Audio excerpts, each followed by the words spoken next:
अस्सलाम वालेकुम दोस्तों, आरबीएस बिजनेस रिसर्च एकेडमी तरफां तमाम सभी दोस्तों के भलीकार थो चवां। अॼु ही जेको ॿियो हिसो आहे फैक्टर एनालिसिस जो ॿियो हिसो आहे। पहिरियों हिसो मां डिस्कस कयो आहे, काफ़ी सुठा थ्योरिटिकल कॉन्सेप्ट डिस्कस करे चुको आहियां। मुमकिन हुजे त उहा तव्हां ॾिसी वठंदो त पोइ ही तव्हां ॿियो हिसो बाअसी तव्हांखे सम्झ में अची वेंदो। ऐं सां गॾु हिन जो टियों हिसो ऐं चौथों हिसो बि थ्योरिटिकल पार्ट आहे, छो जो ही फैक्टर एनालिसिस काफ़ी वॾो कॉन्सेप्ट आहे। अलाए केतिरा मुख़्तलिफ़ कॉन्सेप्ट्स आहिनि जेके असां लाइ सम्झणु इंतिहाई लाज़िम आहिनि। तो इन करे जेको आहे पंहिंजो हिन जा 4 थ्योरिटिकल हिसा मूंखे ठाहिणा पिया आहिनि ऐं 4 ई अवेलेबल आहिनि, तव्हां ॾिसी वठो। मुंहिंजो नालो आहे डॉक्टर अहमद सुमरो ऐं मां शागिर्दी यूनिवर्सिटी सां तालुक़ रखां थो। फैक्टर एनालिसिस में असां ही जेको ऑब्जेक्टिव आहे, फैक्टर एनालिसिस जी ऑब्जेक्टिव आहे जंहिंमें असां डिस्कस करे रहिया आहियूं। ऐं तंहिंखां पोइ असां ॾिसंदासीं त इन में स्टार्टिंग पॉइंट कहिड़ी आहे। स्टार्टिंग पॉइंट आहे असांजी कोरिलेशन मैट्रिक्स, जंहिंमें असांजो आहे त कोरिलेशन मैट्रिक्स आहे ऐं जंहिंमें असां जेको आहे इन जा इंटर कोरिलेशन जेके ॾिसंदा आहियूं त मुख़्तलिफ़ जेके असांजो कोरिलेशन मैट्रिक्स जॾहिं खुली ईंदो आहे त असां उन में जेके वेरिएबल तव्हांजा आहिनि, जेतिरा बि वेरिएबल आहिनि, उन वेरिएबल जे विच में पाण में केतिरो केतिरो कोरिलेशन आहे। जेतिरो वधीक कोरिलेशन हूंदो ओतिरो वधीक बहितर आहे हिन जे लाइ। त असां कोरिलेशन मैट्रिक्स असां ॾिसंदा आहियूं जंहिंमें असांजा कोरिलेशन आहे त सुठी ॻाल्हि आहे, इहो ॾिसंदा आहियूं असां। ऐं उन खां पोइ आहे त dimensionally of this matrix can be reduced by looking the variable that correlate highly with a group of the other variable but correlate very badly with the variable outside that group. यानी इन मक़सदु इहो आहे त हिकिड़ा अहिड़ा variable जेके पंहिंजे ग्रुप में त हिक ॿिए सां ॾाढो सुठो कोरिलेट कनि था, पर उहे ॿिए ॿाहिरि निकिरी करे ॿिए ग्रुप में जेके आहिनि उन सां उनजो कोरिलेशन एॾो ख़ासि न हुजणु घुरिजे। मिसाल तौर ते जेके तव्हां वटि मुख़्तलिफ़ कंस्ट्रक्ट्स आहिनि तव्हांजे क्वेश्चनियर में, हाणे हिकिड़े कंस्ट्रक्ट में जेके तव्हां 6 सुवाल आहिनि जेके पाण में हिक ॿिए सां उनजो कोरिलेशन बहितर आहे त इहो ॾाढो भलो आहे। ऐं हाणे इन जो कोरिलेशन कंहिं निकिरी करे ॿिए फैक्टर में या ॿिए कंस्ट्रक्ट जेके वेरिएबल सां ठही थो वञे त इहो जेको अमल इहो बहितर न आहे ऐं इन सां तव्हांजी जेके सही तव्हांजा ठहण में ॾाढी जेको आहे उहे कोन ठही सघंदा, छो जो उनजो रिलेशन जेको या उहो जेको ख़ासि आइटम आहे उहो उतो निकिरी करे ॿिए कंहिं हंधि वञी लोड थींदो। अच्छा, हाणे लोड जो छा मक़सदु आहे त तव्हां हिते ॾिसो हिन में वरी हिन में तव्हां ॾिसो त ही मुख़्तलिफ़ फैक्टर जेके हिन जा हिन कंस्ट्रक्ट हिते लोड थियल आहिनि ऐं हिन कंस्ट्रक्ट जा फैक्टर हिते लोड थियल आहिनि, पर जेकॾहिं इहे इन जो कोरिलेशन जेकॾहिं ॿिए कंहिं सां वञी थींदो त मिसाल हिन मां जेकॾहिं स्टेप 3 आहे, इन जो जेको कोरिलेशन वैल्यू आहे उहो वञी करे कंहिं सां वञी लॉयल्टी 7 में वञी करे पोइ थिए थो त पोइ छा थींदो त इहो इन जो वैल्यू 0.9 आहे, इहो हितां ख़तमु थी करे अचे तव्हांजो इन लॉयल्टी 7 में अची हिते अचे उहो लॻंदो। त छो जो इहो जेको आहे वञी करे हिन खां निकिरे उते वञी यानी ॿिए कंस्ट्रक्ट जेके ॿिए आइटम सां वञी उहो कोरिलेट थिए थो। इन करे इहो जेको अमल आहे इहो बहितर न आहे। इन करे असां कोशिशि कंदा आहियूं त कोरिलेशन मैट्रिक्स में ॾिसंदा आहियूं त इन जो कोरिलेशन जेको आहे उहो पाण में हिक ॿिए सां बहितर आहे। ईअं त न आहे त कोई वेरिएबल जो ॿाहिरि निकिरी करे ॿिए के कंस्ट्रक्ट जे वेरिएबल सां को रिलेशन एॾो न हुजे। तंहिंखां पोइ these variable with high intercorrelation could well manner one underlying the variable, यानी जेके हाई कोरिलेशन जेको विच में हूंदो आहे त इहे मिली करे हिकिड़ो फैक्टर ठाहींदा आहिनि, हिकिड़े यानी फैक्टर ठाहींदा जेके असां हिकिड़ो फैक्टर या हिकिड़ो वेरिएबल चवंदा आहियूं। हाणे इन मिसाल बि तव्हांखे हिते ॾिसंदव त ही जेको आहे टे जेके पंहिंजा असांजा वेरिएबल आहिनि, यानी टिनी वेरिएबल जो जेको तव्हां ॾिसंदव त वेरिएबल रिलेशन जेको आहे उहो 0.9 पॉइंट जेके मिली करे जो हाई कोरिलेशन आहे उहो मिली करे हिकिड़ो धार फैक्टर ठही वियो। ऐं उन खां पोइ तव्हां हिकिड़ो ॿियो ही फैक्टर आहे त हिननि फैक्टर मिलाए करे इहे जेका वरी हिकिड़ो धार फैक्टर थी पियो। अहिड़े सां ही 3-4 फैक्टर असांजा इन मां पैदा थी विया, यानी उहे जेके वेरिएबल जंहिंजो कोरिलेशन पाण में वधीक घणो हुयो उहो मिली करे हिकिड़ो फैक्टर ठाहियूं। हाणे हिकिड़ो ही फैक्टर आहे, हिकिड़ो ही फैक्टर ऐं हिन में टोटल 5 फैक्टर आहिनि। अच्छा, उन खां पोइ there are many different method that can be used to conduct factor analysis, और खोड़ सारा मेथड्स आहिनि। ठीकु आहे, हाणे उन में असांजो हिकिड़ो मेथड जेको असां उन में रोटेशन कराईंदा आहियूं, यानी उन डेटा खे हू मुख़्तलिफ़ तरीक़े सां रोटेट करे करे ऐं तव्हांखे उहो पैटर्न मैट्रिक्स ॾेई छॾींदो आहे त जंहिंमें तव्हां ॾिसंदा त डेटा जेका उहा उनजो फैक्टर असांखे मिलंदा आहिनि, यानी फैक्टर पैदा करण जे लाइ उन में रोटेशन मेथड असांखे ॾियणो हूंदो आहे। हाणे रोटेशन मेथड कहिड़ा आहिनि असां वटि, उहे असां वटि ही वेरीमैक्स आहे, ऐं उन खां पोइ ही डायरेक्ट ओब्लीमन आहे, ऐं उन खां पोइ ही क्वाड्रीमैक्स, इक्विमैट्रिक ऐं प्रोमैट्रिक्स आहे। अॻिते हली करे हिकु हिकु शइ जे बारे में डिस्कस कंदासीं त तव्हां कहिड़ो जेको उहो रोटेशन मेथड वधीक बहितर आहे इन 5 में, अच्छा हाणे त इहो आहे त जेकॾहिं को तव्हां रोटेशन में त न ॾींदो त पोइ तव्हां डेटा खे रोटेट करे ऐं फैक्टर ठाहे करे कोन ॾींदो तव्हांखे। इन लाइ लाज़मी इहो आहे त असां हुनखे को न को हिन 5 मां असां हुनखे को न को अहिड़ो मेथड ॾियूं, रोटेशन मेथड, जंहिं रोटेट करे असांखे फैक्टर कढी ॾींदो। ऐं उन खां पोइ आहे त you may also need to determine the number of the factors, केतिरा फैक्टर तव्हांखे घुरिजनि इहो बि तव्हांखे ख़्याल में ज़हन में रखणो पवंदो। हाणे इन मिसाल इहो आहे त हिते असांखे 2 शयूं मिलनि थियूं। हिकिड़ी शइ इहा आहे मिसाल based on the eigen value, यानी जंहिंजो आइगन वैल्यू 1 हूंदो उहो सब फैक्टर तव्हांखे कढी ॾींदो, ऐं जंहिंजो आइगन वैल्यू 1 खां घटि हूंदो उनखे हू सप्रेस करे छॾींदो, गुम करे छॾींदो, उहा ज़ाहिर कोन थींदा। ठीक है। ऐं अल्टरनेटिव ॿियो मेथड इहो आहे त या त तव्हां आइगन वैल्यू ते छॾियो या चओसि न आइगन वैल्यू न, पर मूंखे एक्ज़ैक्टली 6 फैक्टर खपनि। मिसाल तव्हांजे क्वेश्चनर में जेकॾहिं तव्हांजा 6 फैक्टर आहिनि, 6 कंस्ट्रक्ट आहिनि, ज़ाहिर हर कंस्ट्रक्ट लाइ तव्हांखे फैक्टर खपनि, हर कंस्ट्रक्ट लाइ तव्हांखे मुख़्तलिफ़ फैक्टर खपनि, त तव्हांजी हिते ज़रूरत छा आहे 6 फैक्टर आहे। ऐं इहो बि मुमकिन आहे त जेकॾहिं तव्हां हिनखे आइगन वैल्यू ते छॾियो था त हू 6 जे बदिरां 8 भी ठाहे सघे थो, 3 भी ठाहे सघे थो, 5 ऐं 10 भी ठाहे सघे, मुख़्तलिफ़। हाणे असां असल में आइगन वैल्यू ते असां छॾियोसीं सॉफ्टवेयर ते, सॉफ्टवेयर पंहिंजी आइगन वैल्यू मुताबिक़ जेतिरा भी असांखे पंहिंजो फैक्टर ॾेई सघे थो, पर असांजी का ख़ासि रिक्वायरमेंट आहे त असां उहा रिक्वायरमेंट हिनखे क्लिक कंदासीं त अची वेंदो। अच्छा हाणे इन बारे में जॾहिं तव्हां प्रैक्टिकल सेशन में वेंदव जेका वीडियो, त उन में इहे सभु शयूं अची थी वञनि, त तव्हां जस्ट हिनखे क्लिक कंदव त हीअ एक्टिव थी वेंदी ऐं हीअ जेको आहे इनएक्टिव थी वेंदो ऐं तव्हां पंहिंजो लिखी सघो था। ऐं उन खां पोइ ही स्क्रीप प्लॉट आहे, यानी जेके बि तव्हां फैक्टर तव्हां उनखे वेरीफाई करे सघो था थ्रू स्क्रीप प्लॉट जे, त भाई वाकई एतिरा फैक्टर आहिनि या न। हाणे इहो वेरीफाई स्क्रीप प्लॉट जे ज़रिए सां तॾहिं कंदव जॾहिं तव्हां बेस्ड ऑन आइगन वैल्यू कंदव। ऐं मुमकिन आहे त जेकॾहिं तव्हां 6 हिन में रखिया आहिनि, तव्हांखे 6 फैक्टर खपनि, त मुमकिन आहे त 8 फैक्टर हुजनि जंहिंजो आइगन वैल्यू 1 खां वधीक हुजे, पर जेकी तव्हांखे ज़रूरत 6 जी आहे त तव्हां उहो ॾियो, उनखे ज़रूरत मुताबिक़ ॾियो। अच्छा, given the number of the factor analytic technique options, it is not surprising that the different analysts could reach on the different end. Now, beauty social science इहा आहे त तव्हां मुख़्तलिफ़ रिसर्चर जॾहिं उहो डेटा बि साॻी हुजे त पर उनजो इहो ज़रूरी न आहे त उनखे फैक्टर मिलनि था उहे साॻा ई मिलनि, उन में ईच एंड एवरीथिंग साॻी न, उहे फैक्टर मुख़्तलिफ़ तव्हांखे मिली सघनि था। इहो सरप्राइज़ आहे हिन factor analysis. However all analyst are looking for a simple, हाणे तव्हांखे खणी केतिरो बि तव्हांखे फैक्टर मिलनि, पर हर हिकु जो कमु आहे त असां हर एनालिस्ट जो यानी हर रिसर्च जो कमु इहो आहे असांखे कि फैक्टर मिलनि, उहो हिकिड़ो पूरो स्ट्रक्चर असांखे सिंपल मिली वञे। जीअं तव्हां पहिरीं स्लाइड में ॾिठो त 3 फैक्टर, हर फैक्टर धार जेके क्वेश्चन उहो पंहिंजे हिस्से ते लोड थी रहे, हिकिड़ो क्लियर पैटर्न तव्हांखे नज़र अची वञे। Simple structure is a pattern result that is each variable load highly onto one and only one factor, यानी हर एक जो फैक्टर है वो पांचे हर क्वेश्चन जो वो पांचे मखसूस फैक्टर में लोड थे, यानी उन्हें का डबल क्रॉसिंग न हो जाए। तव्हां हिते ॾिसी रहियो आहे त हिकिड़े में तव्हांखे ही जेको फैक्टर आहे हिन में तव्हां ॾिसी रहियो आहे त हिन में तव्हांजो बिल्कुलु क्लियर पैटर्न आहे, ऐं हिते तव्हांखे नज़र आयो आहे त कुझु सुवाल जेके डबल लोड थी विया आहिनि, यानी हिकिड़ो सुवाल ॿिनि हंधनि ते लोड थियो आहे। यानी जिते हिकिड़ो सुवाल ॿिनि हंधनि ते लोड थियो आहे त इहो जेको फैक्टर इहो क्लियर फैक्टर न आहे, ऐं हीउ जेको तव्हां ॾिसी रहियो इहो बिल्कुलु क्लियर पैटर्न आहे, छो जो हिते जेके वेरिएबल आहिनि उहे तव्हांजा प्रॉपर पंहिंजी जॻह ते लोड थी चुका आहिनि। अच्छा, हाणे इहो ॾिसो तव्हां रोटेट कंपोनेंट में तव्हां हिन में ॾिसो था त जेके बि तव्हांजा फैक्टर्स आहिनि उहे पंहिंजी जॻह ते मुकमल तरीक़े सां लोड थी पिया आहिनि। हिन में कंहिं बि क़िस्म का जेको आहे उहा डब क्रॉस लोडिंग न आहे। जीअं पोइ में तव्हां ॾिसो त कुझु हिकिड़े में इमेज में कुझु क्रॉस लोडिंग्स हुयूं, हाणे हिन में तव्हांखे कंहिं क़िस्म जी क्रॉस लोडिंग कोन थी मिले ऐं बिल्कुलु क्लियर पैटर्न आहे। हाणे अहिड़े क़िस्म जी पैटर्न ई जेका असल में ज़रूरत हूंदी आहे ऐं हर रिसर्च जी ज़रूरत इहा हूंदी आहे त अहिड़े क़िस्म पैटर्न क्लियर थी वञे।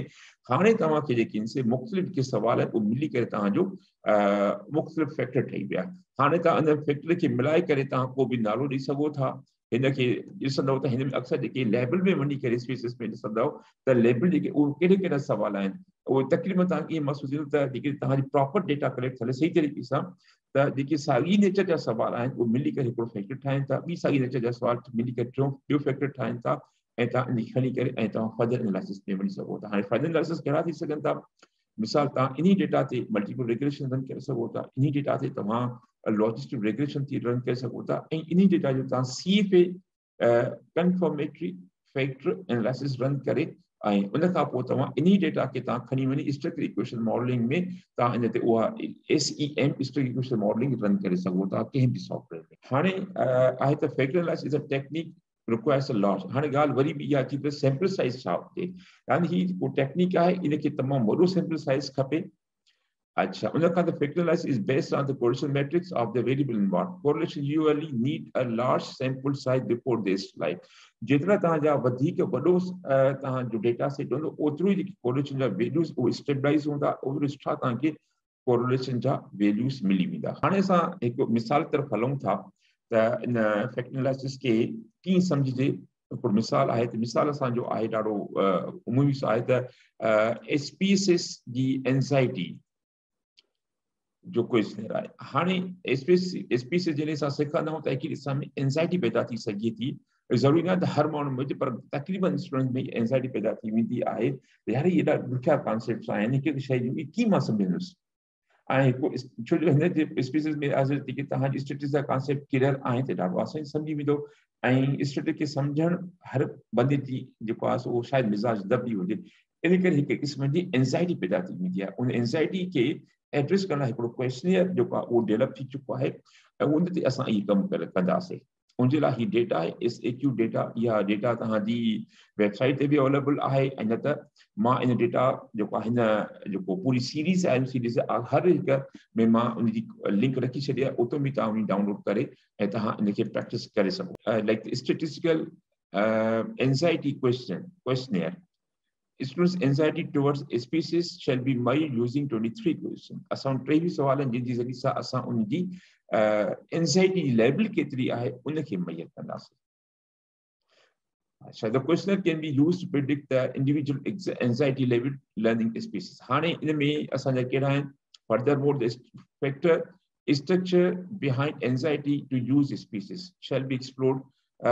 now ही जेको असांजो एंज़ाइटी आहे असल में इहो एंज़ाइटी असांजो हिकिड़ो लेटेंट वेरिएबल आहे ऐं लेटेंट वेरिएबल खे मां हिन वीडियो जे पहिरें पार्ट में मुकमल तरीक़े सां डिस्कस कयो आहे त लेटेंट वेरिएबल छा हूंदा, इन जा खोड़ सारा मिसाल बि हुते ॾिनल आहिनि त तव्हां बहितर हूंदो तव्हां जेके तव्हांजी कॉन्सेप्ट क्लियर न आहे लेटेंट वेरिएबल ते तव्हां पहिरियों उहा वीडियो ॾिसो, उहो पार्ट ॾिसो ऐं पोइ तव्हां वरी हिन वीडियो ते अची वेंदो त तव्हांखे आसानी शयूं सम्झ में अची वेंदियूं छो जो एंज़ाइटी असांजो लेटेंट वेरिएबल आहे। हाणे असांजो जेको आहे त सैंपल साइज़ केतिरी हुजे, रूल ऑफ थंब आहे त भाई हर हिकु बेयर मिनिमम 10 ऑब्जर्वेशन पर वेरिएबल। जेतिरा तव्हांजा वेरिएबल आहिनि ओतिरे हर वेरिएबल के लाइ 10 घटि में घटि ऑब्जर्वेशन्स 10 यानी 10 ऑब्जर्वेशन मीन्स आहे त 10 रिस्पोंडेंट खां तव्हां ज़रूरु वठो रिस्पॉन्स हिकु वेरिएबल ते।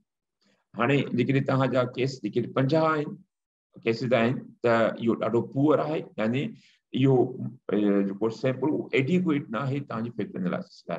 जेकॾहिं 100 आहे त इहो अञा पुअर आहे। 200 ओके, यानी 200 या 200 खां मथे तव्हांजी जेका बि डेटा आहे इहो हिकिड़ो सुठो तव्हांजो फैक्टर एनालिसिस सैंपल साइज़ आहे फैक्टर एनालिसिस खे रन करण जे लाइ।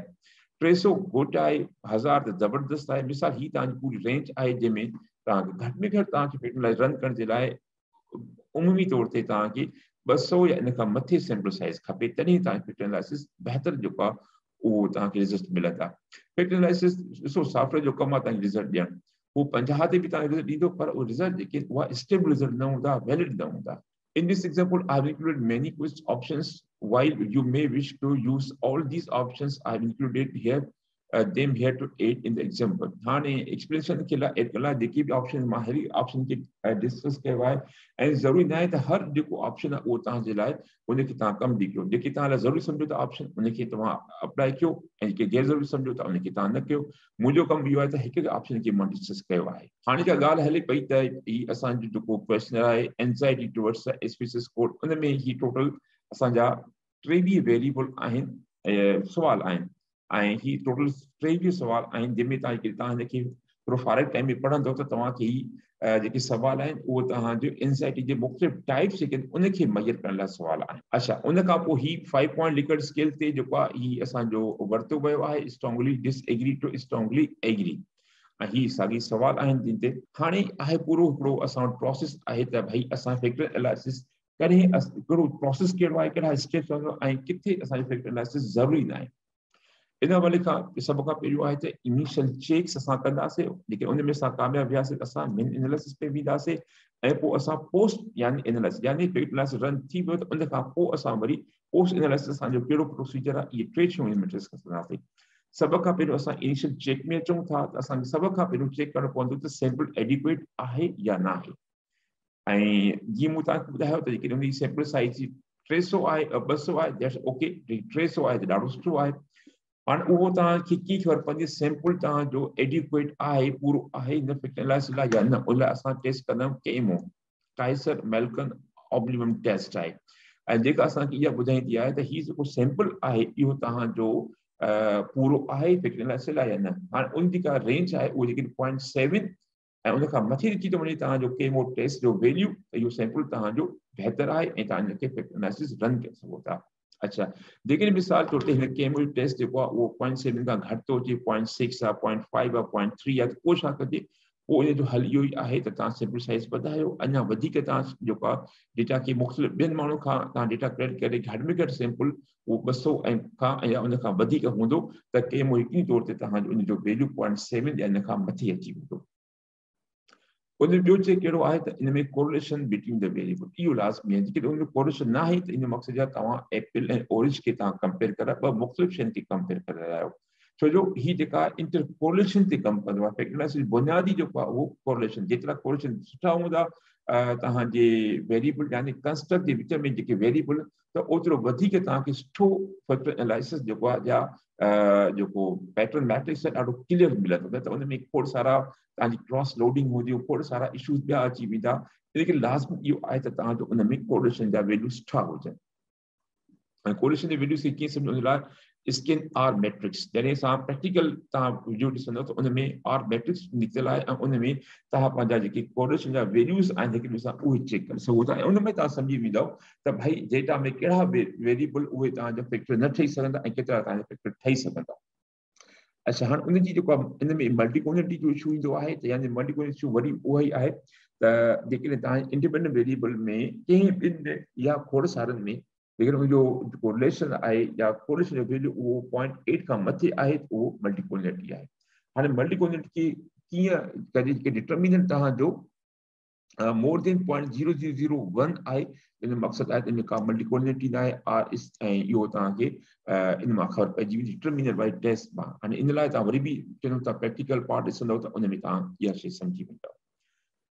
अच्छा, हाणे आहे त फैक्टर एक्सट्रैक्शन यानी केतिरा फैक्टर हू तव्हांखे कढी ॾे त इन लाइ असां वटि जेको आहे हिकिड़ो आहे त भई काइसर क्राइटेरियन आहे त उन काइसर क्राइटेरियन जो मक़सदु आहे त आइगन वैल्यू जेकॾहिं उन कंहिंजो आइगन वैल्यू घटि हूंदो 1 खां त उहो तव्हांखे कोन कढी ॾींदो, जेकॾहिं 1 खां मथे आहे त ओतिरो तव्हांखे फैक्टर ठाहे ॾींदो। यानी फैक्टर तव्हांजे डेटा मां केतिरा एक्सट्रैक्ट थियनि, हाणे उहो एक्सट्रैक्शन केतिरा खपनि उहो डिपेंड थो करे तव्हांजे आइगन वैल्यू ते, उहा ॻाल्हि अॻु में थी चुकी आहे। ऐं उन खां पोइ गॾोगॾु तव्हां स्क्रीन प्लॉट खे बि तव्हां ॾिसी सघो था त द काइसर क्राइटेरियन जो स्क्रीन प्लॉट में तव्हां ॾिसंदव त तव्हांखे फैक्टर केतिरा मिलंदा। हाणे स्क्रीन प्लॉट जी असां गौर सां ॾिसां त उन में हिकिड़ो मुख़्तलिफ़ तव्हांजी वर्टिकल लाइन ते तव्हांखे मुख़्तलिफ़ जेको आहे पॉइंट नंबर मिलंदा आहिनि, उन में हिकिड़ो नंबर हूंदो आहे 1, उन खां घटि जेके बि फैक्टर अची वेंदा उनखे असां कंसीडर न कंदा, उन खां मथे जेके बि अची विया उहे असां कंसीडर करे वठंदासीं। अच्छा, उन खां पोइ ॿियो जेको आहे उहो आहे फैक्टर रोटेशन, त यानी तव्हां रोटेशन कहिड़ी था इस्तेमालु करणु चाहियो। जीअं मूं तव्हां ॿुधायो त 5 रोटेशन जा मेथड्स आहिनि ऐं तव्हां कहिड़ो रोटेशन मेथड तव्हां कयो था, उन में असांजा 2 कैटेगरीज़ आहिनि, ऑर्थोगोनल कैटेगरी आहे ऐं ॿियो ऑब्लिक्यू आहे। त हाणे 2 जेके टेक्निक उहे असांजो ऑर्थोगोनल में अची थी वञनि ऐं 3 जेके उहे असांजो ऑब्लिक्यू में थी अची वञनि। हाणे इहे कहिड़ी सूरत में अप्लाई कजनि, हाणे वेरी मैक्स असां तॾहिं अप्लाई कंदासीं जॾहिं अनकोरिलेटेड फैक्टर जेके फैक्टर जेके उनमें कोरिलेशन कोन्हे असां ऑर्थोगोनल जे वेरी मैक्स में वेंदासीं ऐं जेके उनजे कोरिलेटेड फैक्टर्स आहिनि अनकोरिलेशन आहे त पोइ असां ऑब्लिक्यू यानी डॉरिक ऑब्लिगन में वेंदासीं। ऐं आख़िर में आहे त पोस्ट एनालिसिस, पोइ कहिड़ो आहे पोस्ट एनालिसिस मक़सदु रिलायबिलिटी चेक करणी आहे त भाई जेके असांखे फैक्टर मिलिया आहिनि उनजो कोरन अल्फा केतिरो आहे, इहो पोस्ट एनालिसिस कोरन ऐं इन जा वैल्यूज़ 0.7 खां मथे आहे दैट्स फाइन, जेतिरो वधीक मथे हूंदो ओतिरो वधीक जेको आहे उहो तव्हांजी जेका डेटा आहे उहो फैक्टर तव्हांजा रिलायबल आहे। दोस्तो हीअ त हो जेको आहे ॿियो पार्ट जंहिंमें असां सभु शयूं डिस्कस कयूंसीं, कुझु शयूं ॾिठियूंसीं। ऐं वरी बि आख़िर में इहा ई जेकॾहिं तव्हां इन मां को किताबु हासिलु करणु चाहियो त तव्हां ईमेल मोकिलियो त मां तव्हांखे जवाबनि ही किताबु तव्हांखे मोकिले सघंदुमि। ऐं ही पूरो लेक्चर जेके मां 4 ठाहिया आहिनि उन मां हिन एंडी फील्ड जी किताब खे रिफर कयो आहे। ऐं आख़िर में वरी बि उहा ई गुज़ारिश त तव्हांखे वीडियो वणी आहे त लाइक कयो, सब्सक्राइब कयो ऐं शेयर कयो, जीअं वधि खां वधि इहो मैसेज जेको आहे ॿियनि दोस्तनि ताईं पुॼे। ऐं त जीअं अवेयरनेस आहे ख़ासि तौर ते स्पीसीज़ जे हवाले खां मुख़्तलिफ़ दोस्तनि ताईं पुॼे। तव्हांजी तमामु वॾी महिरबानी।